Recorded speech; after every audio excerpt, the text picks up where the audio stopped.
All right, test, test, test. How's the volume? You guys hear me okay? Everything okay? Everything good? All right.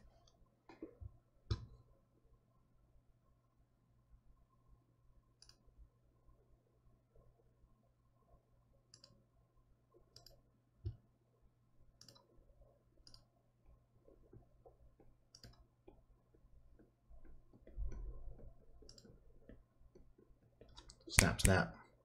Testing the peak levels. All right. So you might hear a little bit of rustling around in the background, but yeah, it's just the maintenance guys finishing up, but they're done, so we can get started. So, lots happened since the last stream, right? When was the last stream? Today's the 12th. The last stream would have been somewhere around here, right around this price level, just on the way down. So let's go ahead and zoom out like we always do, and we'll work our way in. The hell? Take that off. Okay, so I guess we'll start with the 200 here. I don't know why it's making it shift so far down. So first thing that we notice with the current trend on the daily, these are daily candles, right? Is that we've been below the 200 EMA for a few days now. So 1, 2, 3, 4, 5, 6, 7, 8, and now on our 9th day, just before the stream, we're just testing this level right here on our current daily candle,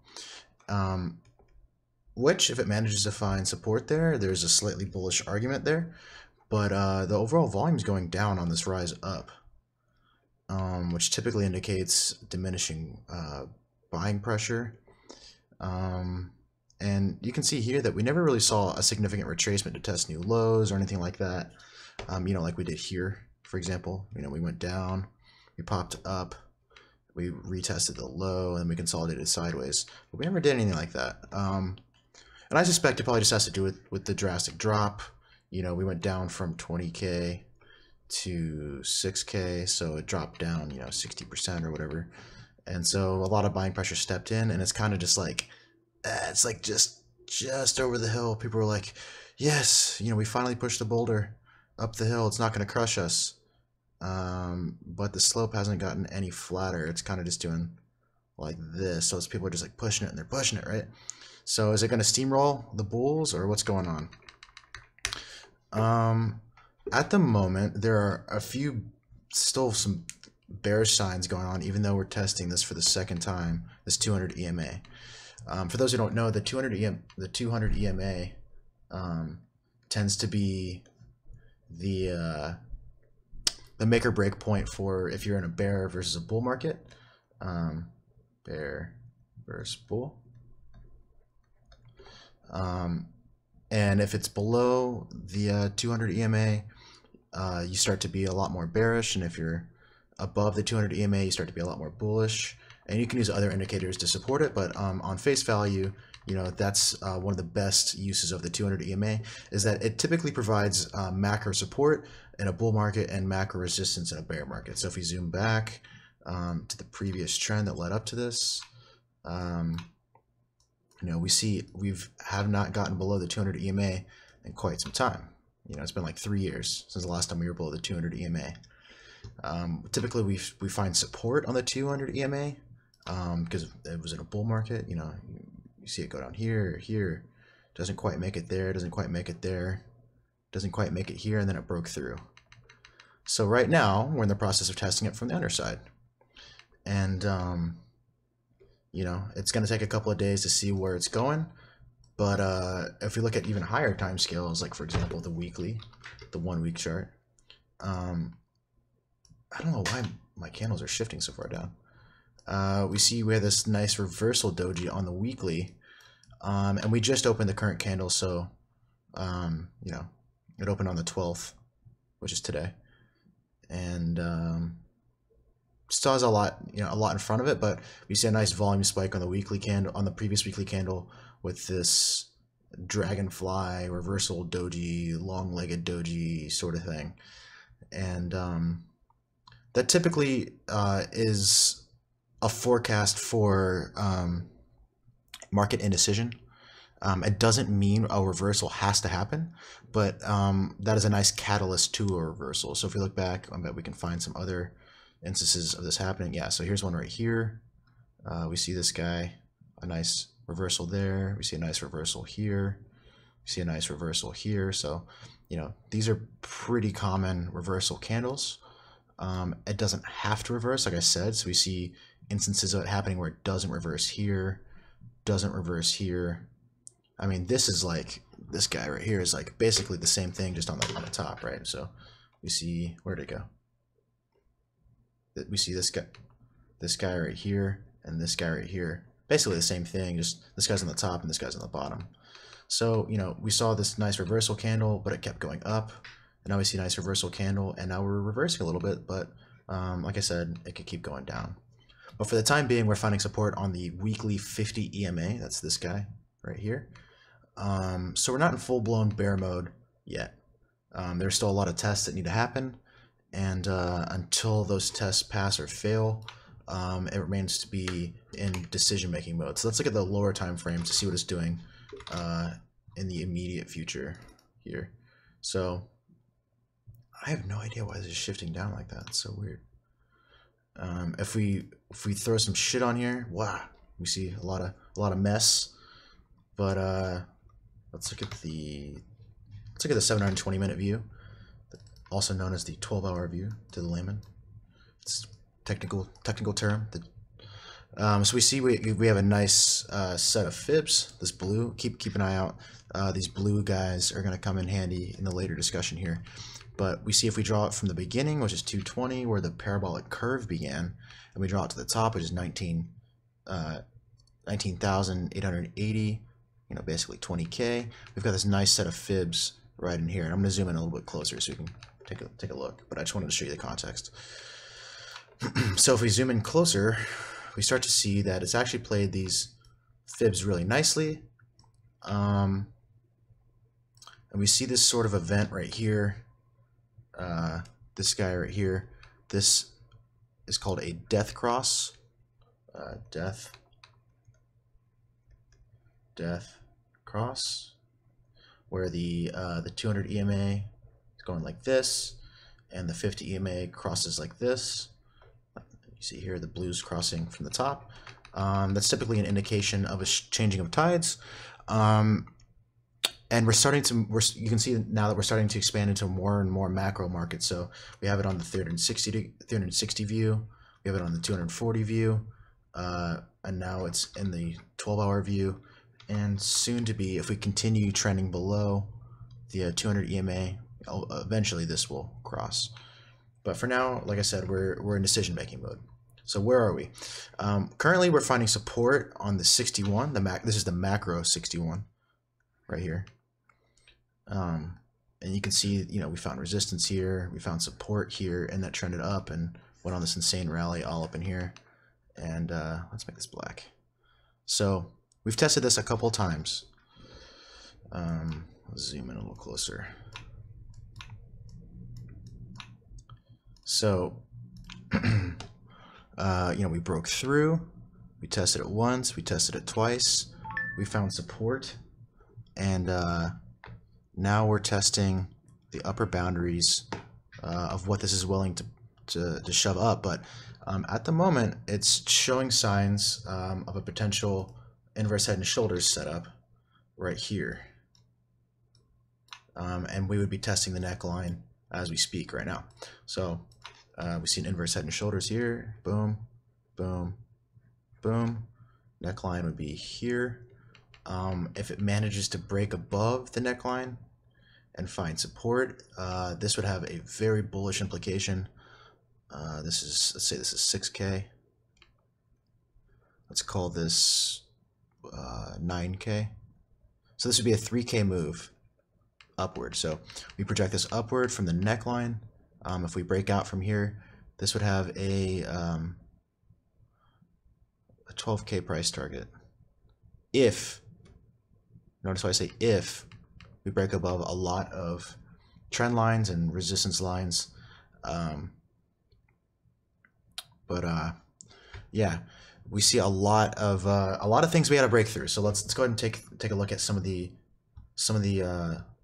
things we need to break through here. So if we draw, I promise this this mess will look a lot cleaner here in a second. So first and foremost, we got to break through the daily 200, right? So if we go to the 1 day, we got to break through this red line right here. We're currently above it, but that doesn't mean we haven't closed above it. We haven't formed another candle above it. Right now, we're just testing it. So it's not fair to say that we've broken through it yet, because we need to see a candle close on it. Next stop is going to be this 50% retracement mark.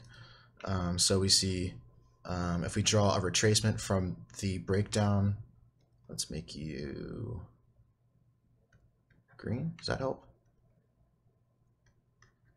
There we go. Okay, so we see here where we broke down and made our bottom, so it had this nice bear run here.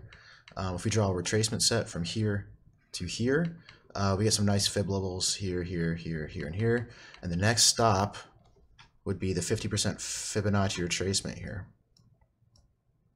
So you see at the neckline of the inverse head and shoulders, which is this right here, we kind of made it up to the 50 and we tested it. We failed, we broke down, and now we're on our way back up to test this high, the highs again. But we see it's on significantly less volume now. So this whole length of this thing has been on decreasing volume the whole way. So it doesn't give me much confidence in a continuation of the trend, because typically what we want to see as we start to get closer to the neckline is we want to see, you know, right in this region, we want to see volume actually going up, but we don't see that. We see volume going down. That is an indication that people aren't as bullish as maybe what Twitter thinks it is and what Reddit is claiming to be.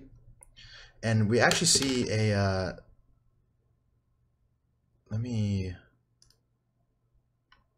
let's get rid of you here.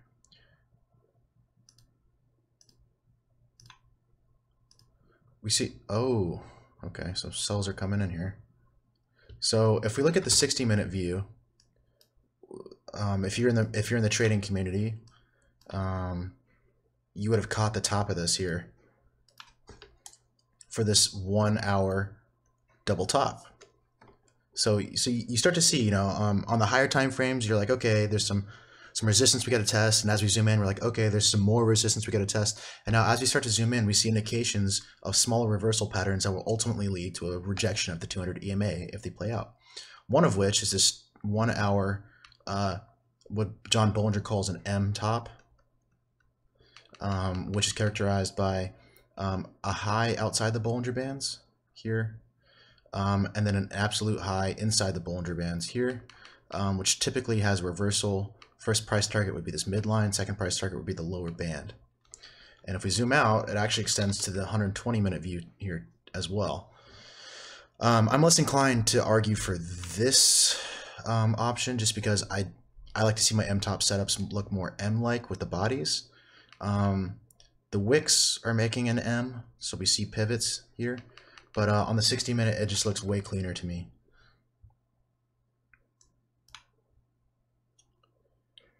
So let's make the conservative argument and say, you know, we're at least going to revisit this support level and retest down to this level if we break through that. But either way, probably not going to make a new high while this stream is going on. Something else that's immediately concerning if you're a bull is this nice trading range that's popped up. So I'll show you just the trading range and then I'll put it in the context with the volume. So typically in the markdown phase of the market cycle, you know, we see, you know, if you're, let's zoom out, I'll show you what I'm talking about.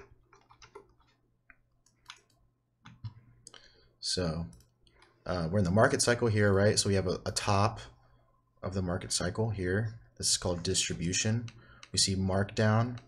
And if it's a full-blown bear market, usually what will happen is we see distribution, markdown, redistribution, markdown, you know, until it finds its bottom and it accumulates and pushes back up. And so what we're tracking right now in my trading group is the potential for this to be a redistribution trading range, and it's starting to look that way. So the redistribution would look something like this, right? So let me show the volume actually.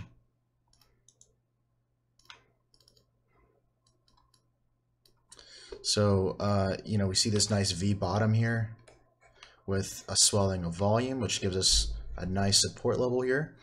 And nice support here because we see volume stepping in. And we've kind of been going sideways within this trading range. So you see a buying climax, an automatic reaction.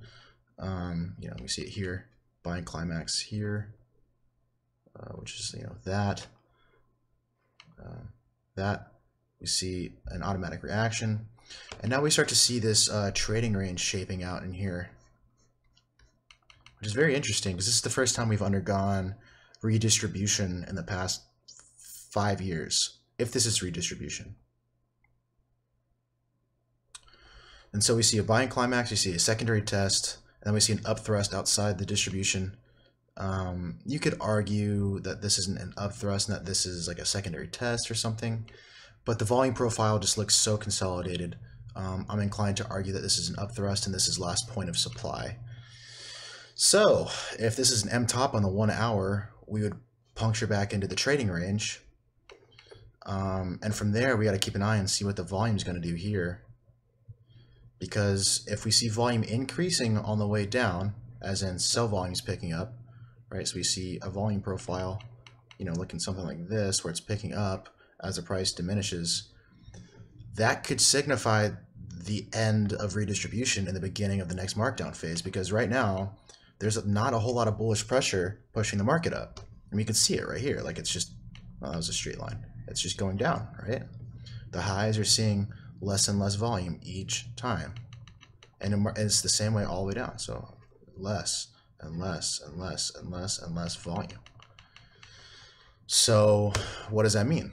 Well, it means I'm short. Right before the stream, I opened up a short right in here because of that B band M top, and I'm looking to catch a really nice entry for a macro markdown.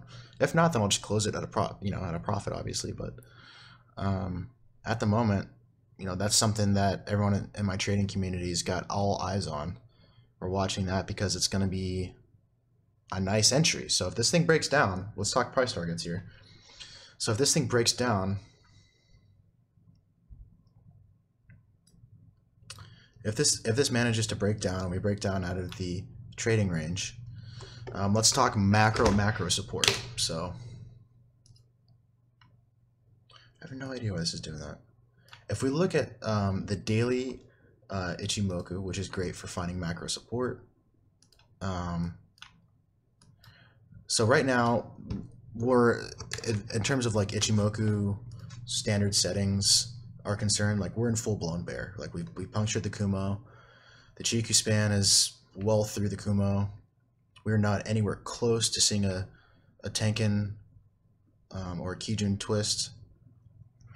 The Kumo is nice and fat and red here, and we're trending down. So we got to look to higher time frames. So if we look at something like the 2-day, we'll move up to the 3-day next, and then the weekly. We see that we found resistance right here on the Tenkan.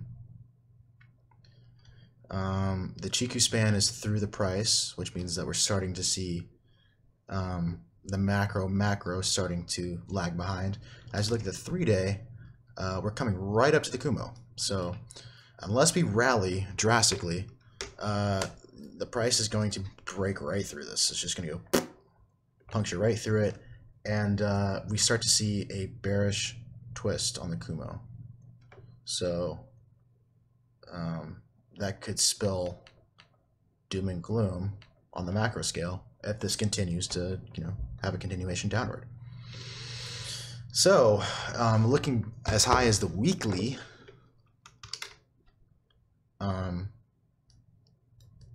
not a whole lot of support, right? We found support on the weekly 50 EMA at the moment, so that'll provide support on a retest of lower lows, which is about, what is this, like 7K? Let's call that 7K ish. Okay, so we got support at 7K. Let's make a list. support.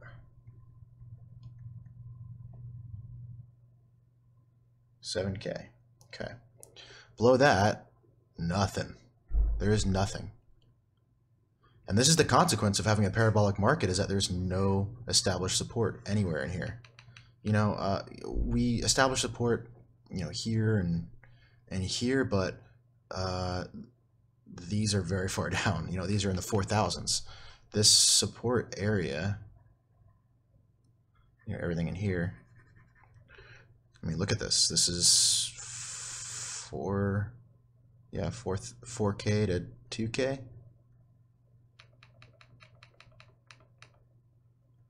4K to 2K. I mean, this just doesn't look bullish. This doesn't look good. If for whatever reason we manage to find support on the daily 200 EMA and we start to rally up, then I'll change my tune. But just given what we're currently looking at and what the cards are dealing us at the moment for the market, I don't see very many reasons to be bullish. I just don't see it at all. The market just doesn't look like it wants to go up at all. So anyway, I just rattled off a lot of information. Do you guys have any questions about anything I just went over? And we can continue talking about this, and I can rehash anything I said because I know I just like gave you guys an ear beating. So what questions do you guys have?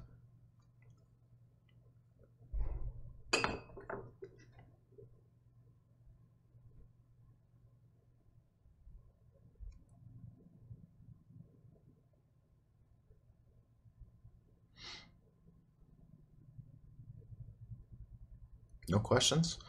Because you guys are blowing me up on Twitter, but I don't really see a whole lot of people talking about it.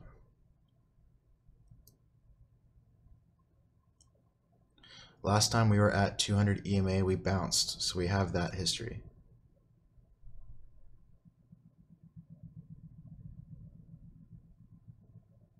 Why do you use EMA instead of SMA, which is the simple moving average? Because it's quicker to react to volatility. SMA is a lot slower, and considering we're in a highly volatile market, you should probably use EMA. And it's just like a general standard to use EMA for those sort of macro targets.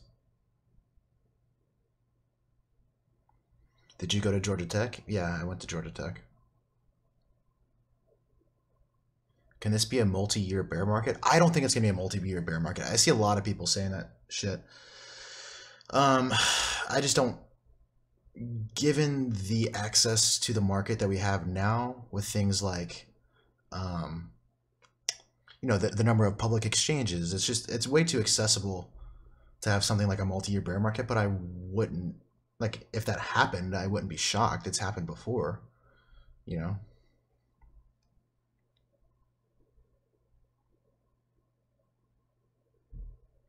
Really good TA. I appreciate you talking or taking the time, and this has convinced me to stump up the money to join your group. Oh, great. Welcome.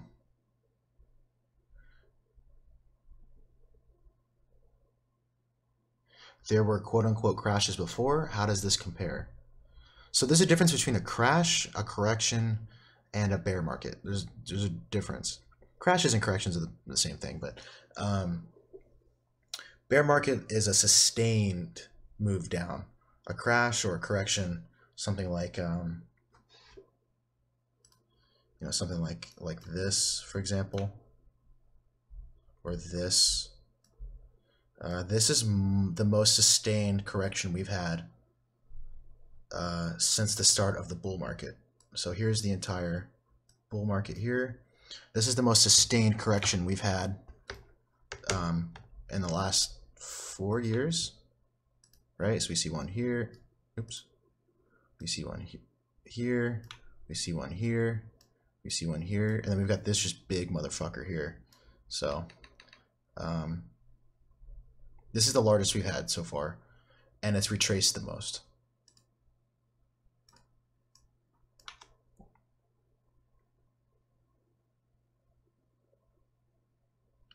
Is there anything? Oh wait. So wait. Buy LOL? I don't know what you're asking me. Okay. You see alts going up while Bitcoin is in a bear market. I do not see alts going up while Bitcoin is moving down. I see alts going up in periods like this. If I can pull up my fucking stylus, that'd be awesome.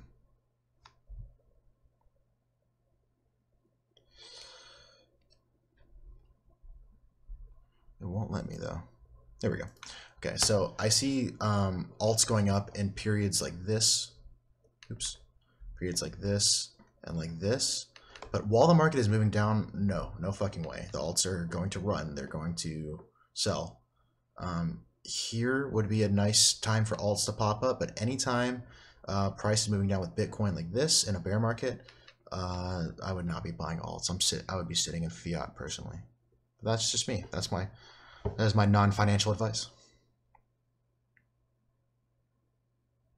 Roughly, what are the chances that this turns into a bull market? Like what percentage?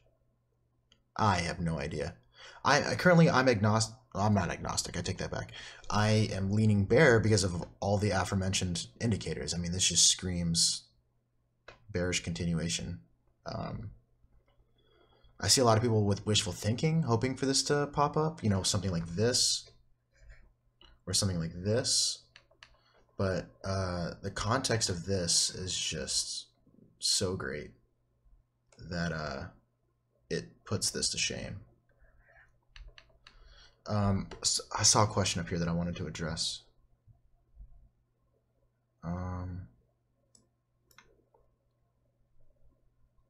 Someone said, oh yeah, so this is a question by Justin Hobson. Is there anything that triggers markdown phase from redistribution?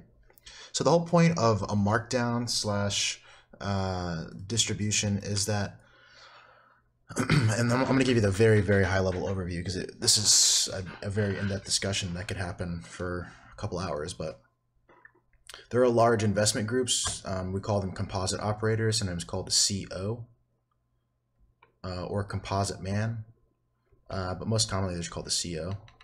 And these are guys like JP Morgan, large investment banks. Why am I drawing a fucking drawing a blank right now? But, you know, like large operators, maybe OG Bitcoin holders that are lending their Bitcoin out. Anyway, these guys who have large market share right now, once they get a large percentage of the market share, this takes place in what is called the accumulation phase. And this isn't conspiracy theory shit. Like, this is just how the market works. So you see here at the bottom of the last market cycle, we see these like terminal tests of lows, and it's really confined within this like trading range sort of dealio here. And then once it breaks out here, it marks up, right? So right in here, you see very high volume as large market speculators start to acquire market share, and then they mark up, right? They start the buying campaign. And then every time there's like these little periods right here, and like this, and like this, they're reaccumulating. So they're shaking out people who are weak holders, getting people to take profit, and every time they're just buying it. They're buying it. They're buying it until they can't buy it anymore, and it reaches, you know, peak consumer eyes, which is like what we saw over Thanksgiving and Christmas. And everyone's talking about it, right? Like every asshole at the gas station's like, man, I heard about this Bitcoin. There's a Bitcoin vending machine over here. Like, I'm thinking about buying some Bitcoin. What do you think about Bitcoin? Bitcoin, right? MSNBC's talking about Bitcoin. Your grandmother's talking about Bitcoin. People are talking about Bitcoin at Thanksgiving who didn't give a shit about Bitcoin last year, right? That's this. That's that. And all the while, all the people who bought way back here in these low values, they're selling the whole way up. They're selling the whole way up until it reaches peak buying, and then you realize that there's selling pressure, right? So people are like, oh, I gotta buy Bitcoin, right? So they're buying. Well, the COs are selling just enough to not bring down the price, and then eventually it starts to round out, and their selling pressure overwhelms. They sell, and they stop selling, and they get people to panic right in here.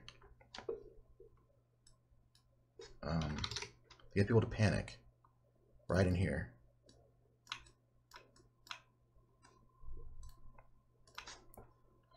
right here, right? So they stop selling right around here, and then people panic. And then they buy. Then they start buying again. This is all just a game. They start buying right in here, right? And then it bounces. And they sell again to see how low it'll go. And they stop selling, and they see how many people are going to sell and what their threshold of pain is. And they say, okay, here's our trading range right in here, right? This is the lower support. This is the upper resistance.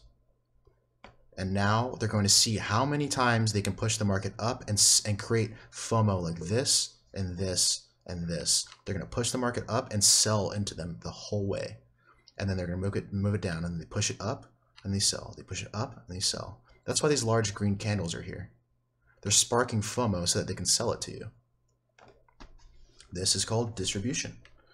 And once they realize they can't push it up anymore, they've exhausted all of their supply and people aren't willing to buy it anymore, that's when they mark it down, right? So they go to the markdown phase. And that's when you start to see these large red candles here, here.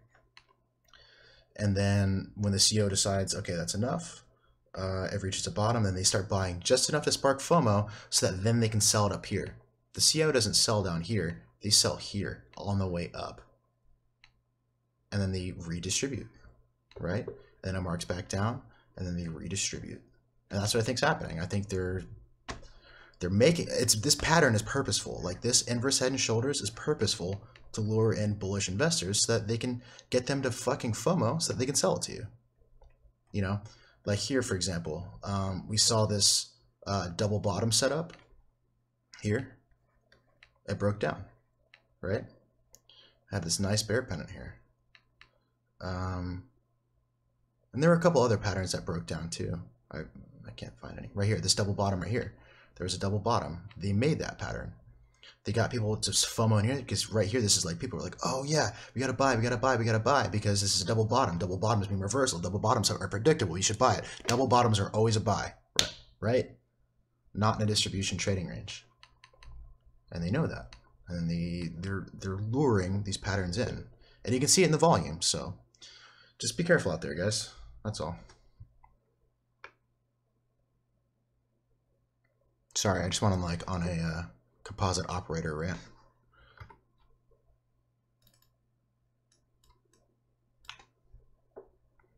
But that's like the whole theory of market cycles, is that it's a constant bait and switch, just over and over and over again.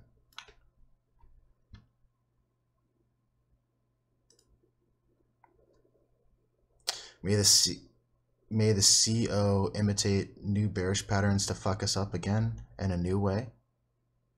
No, they're not going to imitate bearish patterns. They're going to imitate bullish patterns.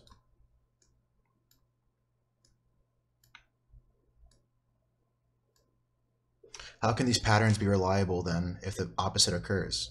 Because these patterns are reliable when they're sponsored by the CO. So for example, if we look back at the market history, let's look at the 4-hour chart.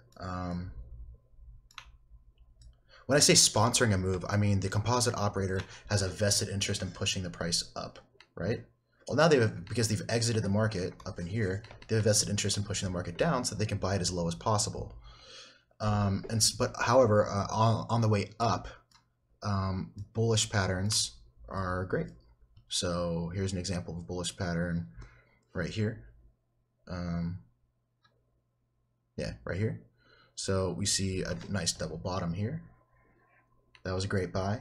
We see a nice V bottom here with an inverted head and shoulders, right? That's a great buy here, but this is in a bull market. So these are reliable. And if you've been trying to short during this bull market, you're all too familiar with these bearish patterns that break upward, right? So a lot of times in here, there were bear flags that were blatant bear flags that were like perfect pulls, perfect flags, perfect volume consolidation. And then when it went to break down, it actually broke up. Well, now the opposite is happening because now we're moving down and we're in a pseudo bear market. Well, we're in a bear market, right? So now bullish patterns are going to break down. That's the whole goal. It's to confuse investors and ultimately get them to sell their shit.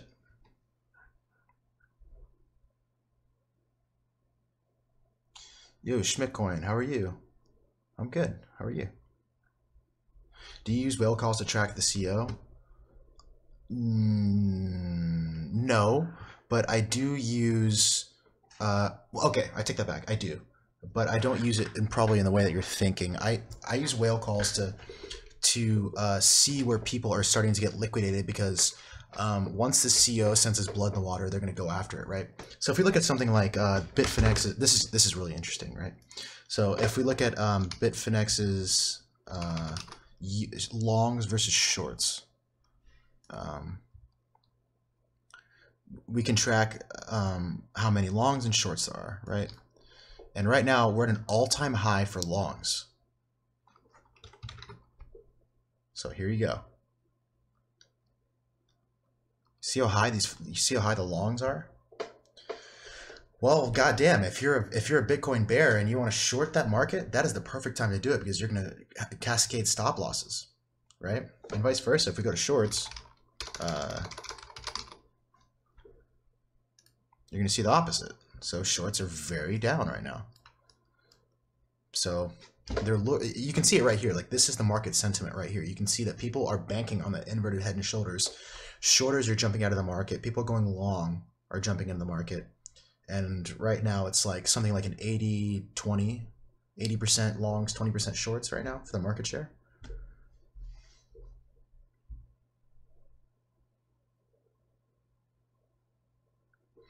So yeah, so this guy says, looks like the heavy money knows there are a lot of people in crypto with very basic TA experience. Makes it even easier for them to accumulate. I agree wholeheartedly with that statement. These guys are smart, you know.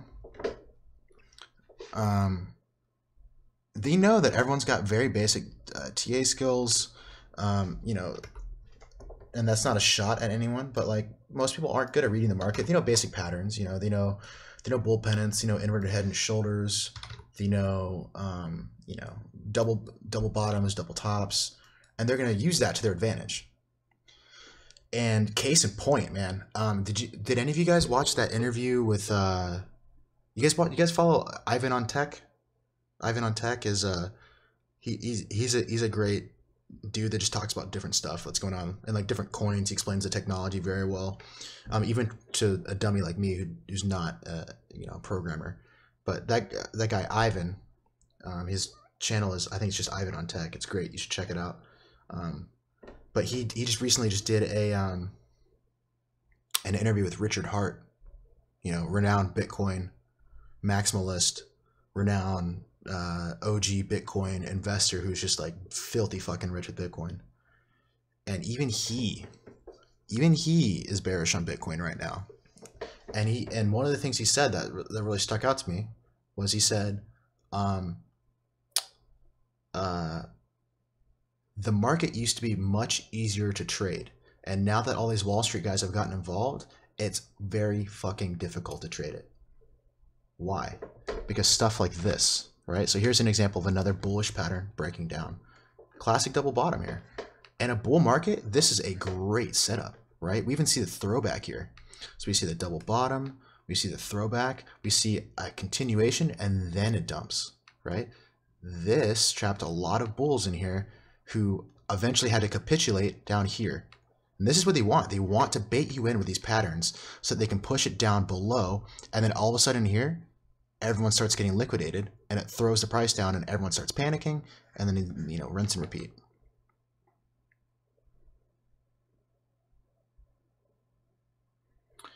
Doesn't it make it just a gamble if you can't use TA because the CO knows about it? No, it's not just a gamble. So there's a really common misconception about what TA is, what technical analysis is. Technical analysis is just techniques that allow you to gain insight on the market and what the market is doing. So technical analysis isn't restricted to things just being like basic patterns. That is a form of technical analysis, but you know, it's not restricted to that. And one of the most powerful tools I've found for analyzing the market is Wyckoff theory. It's by far been the most powerful tool I've found, because that's how you know, that's how you understand these moves by the composite operator.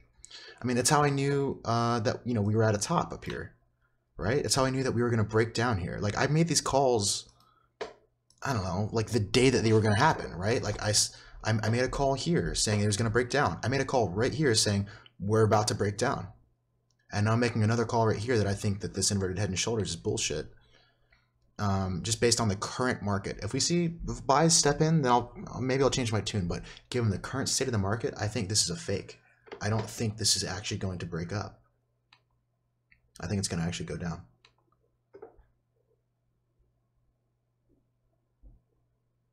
Does he still say it'll hit 4K? I think it's possible, but you know, it's a waiting game. Maybe we double bottom here. Maybe we actually do break down out of this inverse head and shoulders, and we double bottom here, and we rally upward. That's a total possibility. But just given the way that things are right now, I'm just not inclined to lean bullish on this inverted head and shoulders.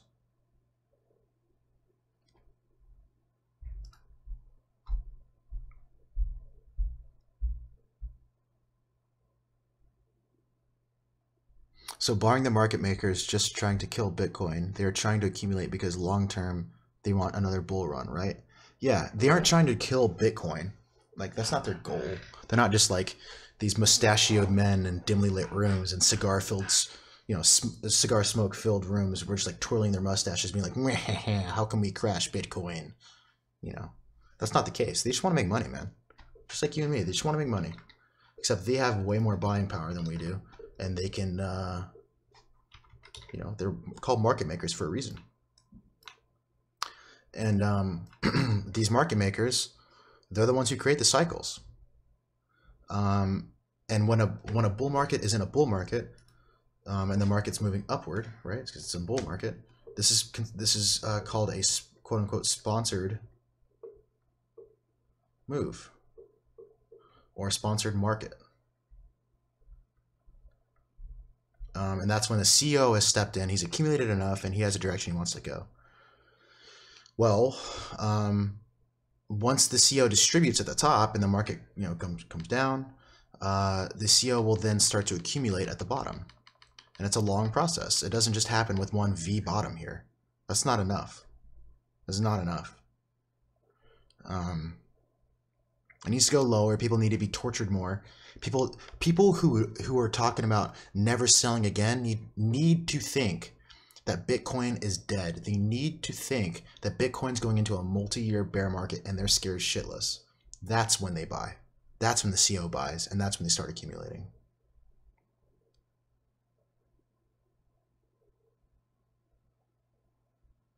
We need a terminal shakeout. Yes, that is correct. A terminal shakeout. I don't think that a terminal shakeout will take place in the form of a V. I think it'll take place in the form of another accumulation phase. So if we look at the daily, right, like to put things into perspective here, so look at this red box here. This red box that I have is the distribution trading range that brought us into the current market we're in right now. So everything in here, it was distribution, right? So then that means everything outside of it is markdown. Well, look how long they were distributing in here. Look how much they distributed onto the public. This ain't shit. This ain't shit. Compared to all of this V bottom is nothing, right? Like, we need something like this.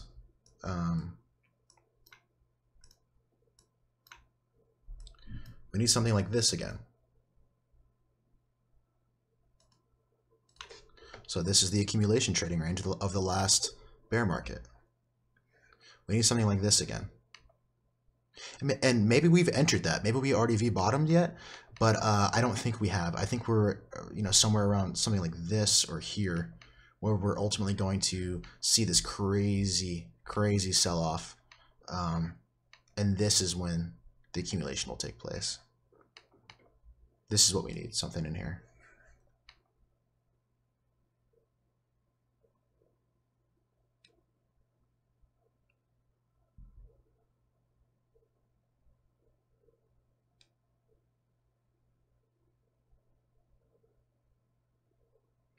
Weekly 200 EMA was the absolute bottom on Bitstamp last time. Would that be a safe zone for accumulation? I know I'll be buying there, for sure. The weekly 200 EMA is a great spot to start looking to place buys. That is great macro support, and it just so happens to be around 2.8 because I know that's where that's where I will start accumulating, is down there. I don't think we felt enough pain yet for the CO. I think we've got a lot more to go, and right in this area is where I'll be looking to accumulate and just sit back. So that could take up to a year or more to find so I don't think it'll take a year to find the bottom. I think the bottom will be found within the next month. The question is it going to go into an accumulation phase, and how long will that accumulation phase last? An accumulation phase could last until the end of the year, for sure, no question. That's totally possible, especially given the number of eyes that it has now. Like, people aren't shitting on it as much. We've got futures to hedge. There's a lot of stuff that has more and more investment banks looking to buy, and they're waiting for the buy zone right around here. They're not going to buy here. They're going to buy down here.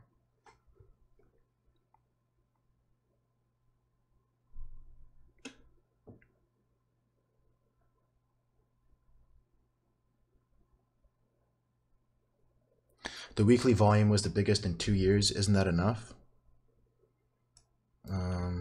Enough for what? A bottom? Not for me. Because look at all this. All this.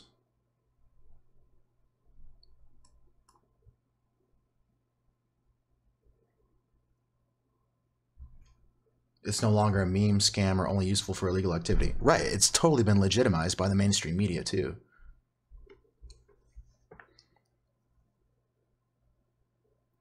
Would you compare this to the NASDAQ correction of 2000, or in 2000 to 2010?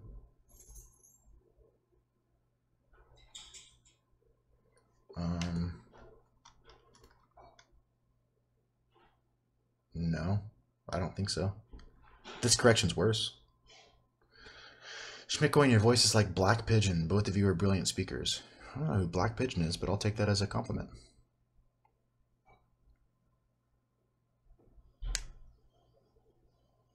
How's our 6 hour or 60-minute double top doing?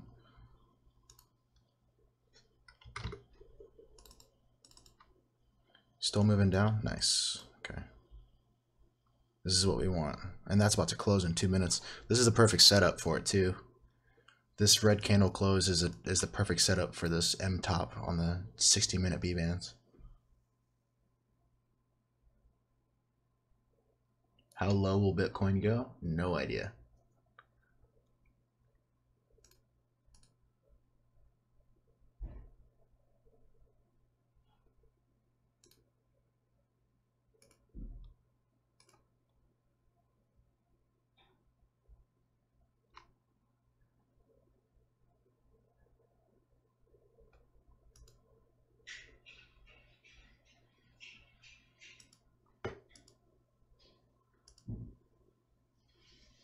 If Tether fails, it'll hit Bitcoin pretty hard, right?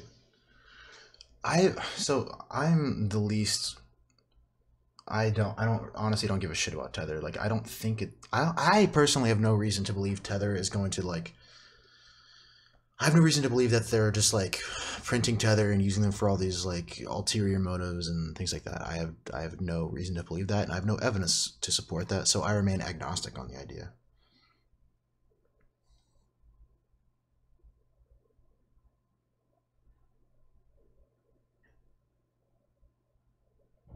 It looks to me that Bitcoin still has a ways to go to finish the market cycle looking at the weekly chart on a 5-year time frame. Yeah, I agree. I mean, it's only been a markdown for like a week and a half, maybe 2 weeks, depending on how you argue it.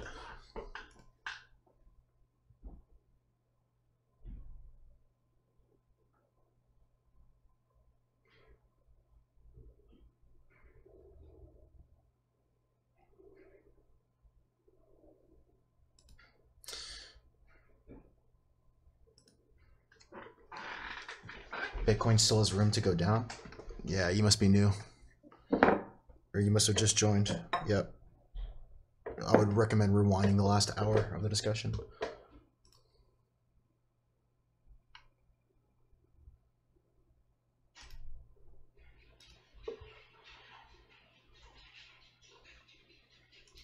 Are you fielding any questions on other coins? EOS looks like it has a nice cup and handle.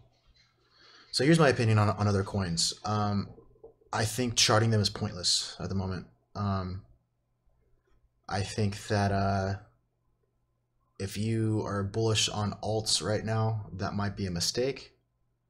And it might be a mistake because Bitcoin's running the show, right? So even if EOS looks bullish as fuck and is making the world's largest, hardest bull pennant, if Bitcoin goes down, EOS is going down too. Like that's just the name of the game. Bitcoin's running the show. Currently, I'm not really keeping track of many other charts. I'm just watching Bitcoin at the moment.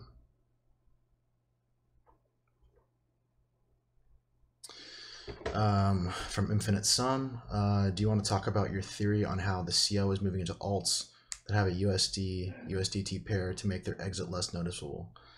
Yeah, so one thing that I've noticed is that over the last week, we've seen a couple alts randomly pump via Bitcoin pairs, right? So here's one right here. Here's an example, XRP. Get ready. Let's get rid of these lines.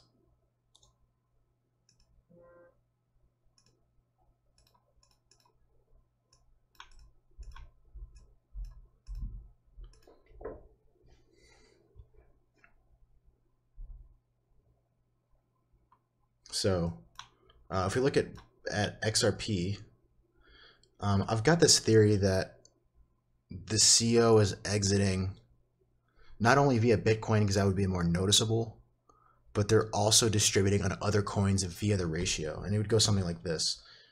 So we see this random pump on basically no volume. Like this rallied hard as fuck on no volume. That was like a 40% move. 50% move, more than 50% move on like nothing. This volume down here is nothing. So why would that happen? That would happen so that you can indirectly pump the USD pair. So if you're spending your Bitcoin, right? So you're in Bitcoin, right? And rather than selling your Bitcoin for USD, you sell your Bitcoin for other alt pairs. So you sell it for you sell Bitcoin for XRP, for example.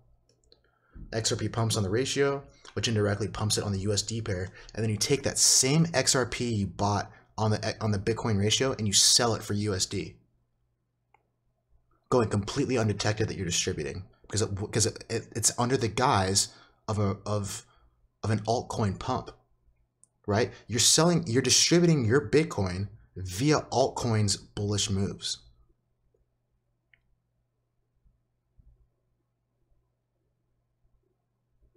And that's the basic thesis, is that, you know, if rather than, because you can't sell anymore right now. Like if they started selling right now on the Bitcoin USD pair, they would tank the market, right? Like it would spark fear. But if you start to sell it for other altcoins and then sell those altcoins for USD, then you can distribute it in a micro bullish move. And we've seen this, right? We saw it on BCH, for example.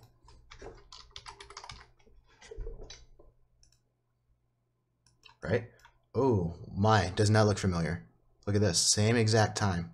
Same exact fucking time. They pumped within a couple hours of each other.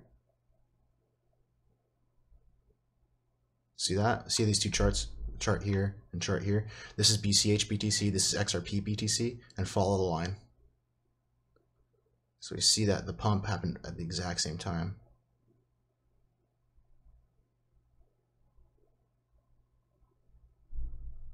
And they don't even necessarily have to be selling on this exchange, right? They can do the pump here because people are watching Bitfinex, and they can sell it on GDAX, for example.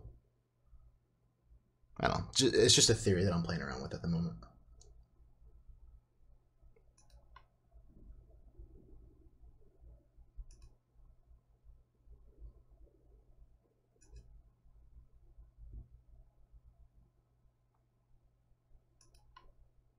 Best investment at a time. So Rory says, best investment at a time like this is to invest in your own crypto education. Watch and learn. I agree. And that's the perfect time to plug my trading group. We've got a Discord server that currently has about 250 members, going close to 300 now. And yeah, you know, discussions like this 24/7, analyzing the market, making market calls. Like for example, this M top here. You know, we called this on the Discord an hour and a half ago. And to answer the individual's question in here, someone asked if I short on margin. The answer is yes. I shorted XRP when Bitcoin was like right here. It got almost a damn near top. I shorted it at 1.05. And I think the top was 1.053. So I got a nice chunk at the top there.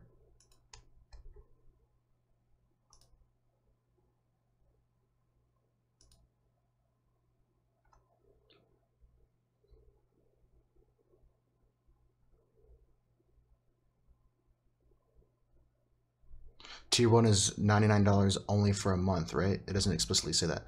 Yes, yeah, that's for a month.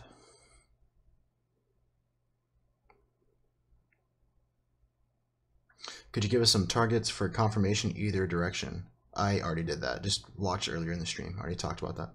Are you all in fiat right now? I have a few coins that I'm holding, but the vast majority, like 70%, 80%, probably closer to 85% of my portfolio is fiat right now because I'm shorting.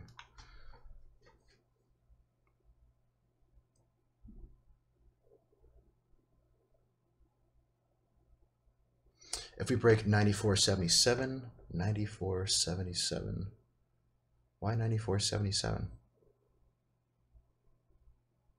Is that the top of this thing? If we break 94.77, wait, what?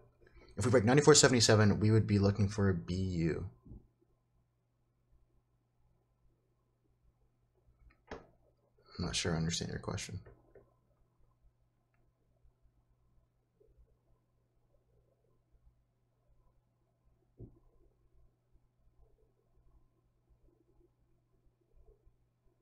Top of the trading range is not 94.77. Well, I guess it depends on what exchange you're looking at, but top of the trading range is 9,074. Oh, you're charting on Coinbase? I would not recommend charting on Coinbase. Those charts look like dick. The volume looks like shit, and the price movement looks like shit. I would chart on Bitstamp or Bitfinex. Gemini is okay. You know, I think Coinbase is horrible to chart on. Do you leave fiat on the exchange or transfer it all out? It depends on the market.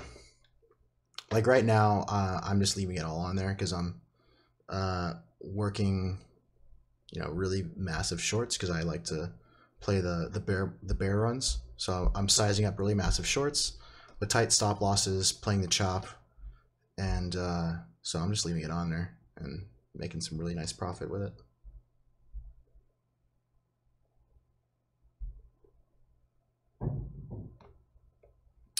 If we break above 9K, wouldn't it complete an inverted head and shoulders pattern? Yeah, it would, for sure. I addressed that earlier on in the stream.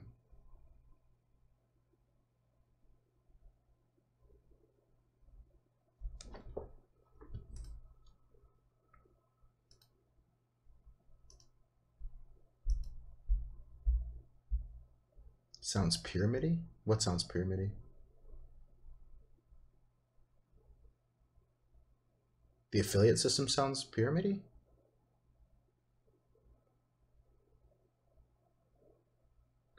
Oh, you're referring to so with my trading group, I have an affiliate system set up, and it's not a pyramid scheme. I think you're misunderstanding it.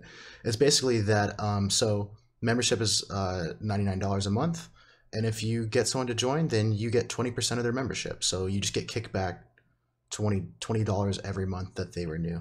That's all it is.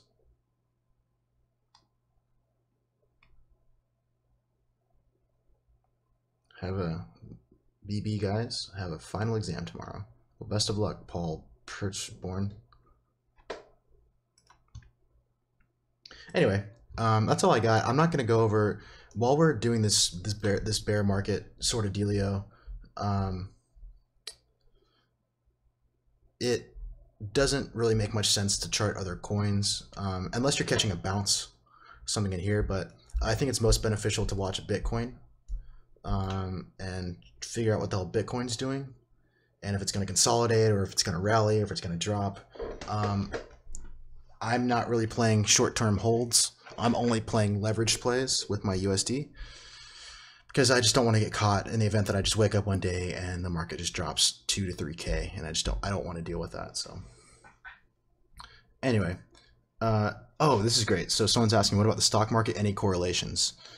Yeah, I think that the pullback. So I read an interesting article the other day. I forget where the hell I read it, but it was an interesting thought. I don't know if there's any legitimacy to it, but the large stock players are. It was basically an argument like this, that the CEOs in the stock market, i.e. Wall Street, they're watching the crypto market as like a canary in the coal mine, right?